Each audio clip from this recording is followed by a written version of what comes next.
دعای مادر.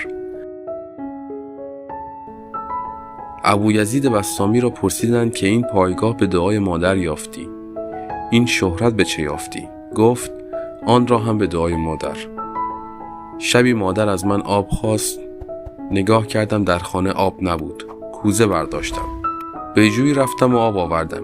چون بر سر مادر آمدم خوابش برده بود. با خود گفتم که اگر بیدارش کنم من بزهکار باشم. ایستادم تا مگر بیدار شود. تا بامداد بیدار شد. سر بلند کرد و گفت چرا ایستادی؟ داستان را گفتم. برخاست و نماز کرد و دست بر دعا برداشت و گفت الهی چنان که این پسر مرا بزرگ و عزیز داشت، میان خلق او را بزرگ و عزیز گردان. ممنونم که تا اینجای ویدیو همراه ما بودید. لطفاً کانال رو سابسکرایب کنید، زنگوله رو فشار بدید و یه قلب قرمز کامنت بذارید. شاد باشین و لبخند بزنید.